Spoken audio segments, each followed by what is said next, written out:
ఇది దేశంలో అన్ని పండగల కన్నా గొప్ప పండగ. ఏ మతం వారు వారి పండగలు జరుపుకుంటారు. అన్ని మతాల వారు, అన్ని ప్రాంతాల వారు గ్రామం మొదలుకొని ఢిల్లీ వరకు జరుపుకునే గొప్ప పండగ స్వాతంత్ర దినోత్సవ పండగ. ఈ పండగ శుభాకాంక్షలు మీ అందరికీ.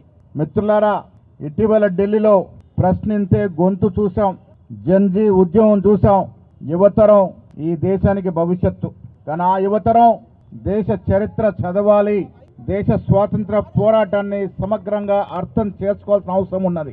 1947లో మనకొచ్చిన స్వాతంత్రం ఎవరో ఇచ్చిన కానుక కాదు, ఎందరో మహానుభావులు వారు త్యాగాల మీద నడుచుకుంటూ వచ్చినటువంటి స్వాతంత్రం.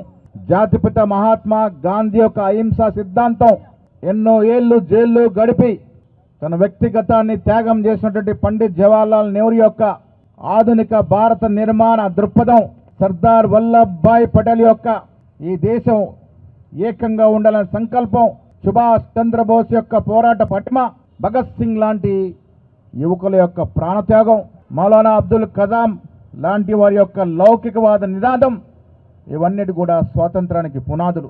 స్వాతంత్రం అంటే జెండా పండుగలో పాల్గొనడం కాదు, ప్రతి జెండా పండుగ నుంచి స్ఫూర్తి పొందాలి. ముఖ్యంగా జన్జీ యువతరం ప్రతి జెండా పండుగతో స్ఫూర్తి పొంది వారికి ప్రశ్నించుకోవాల్సిన అవసరం ఉన్నది.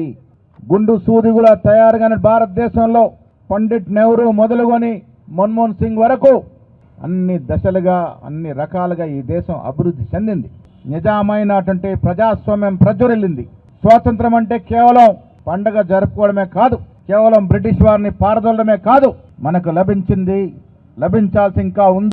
ఆకలి నుంచి స్వాతంత్రం, నిరుద్యోగం నుంచి స్వాతంత్రం, కులం మతం పేరిట జరుగుతున్న చిచ్చు నుంచి స్వాతంత్రం, అవసరాల కోసం దేశాన్ని ప్రాంతాలుగా విభజిస్తున్నటువంటి ఫ్యాసిస్ట్ విధానం నుంచి స్వాతంత్రం కావాలి. మనకి మాట్లాడే హక్కు, మాట్లాడే స్వాతంత్రం కావాలి.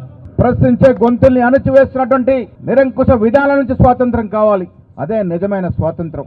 ఈ యువతరం ప్రశ్నించుకోవాల్సిన అవసరం ఉన్నది. గాంధీ మహాత్ముడి యొక్క త్యాగం, నెహ్రూ గారి యొక్క జైలు జీవితం, బాల్యంలో ఇందిరాగాంధీ స్వాతంత్రం పాల్గొన్నటువంటి విధానం, వీటన్నిటి కూడా చర్చించుకోవాల్సిన అవసరం ఉన్నది.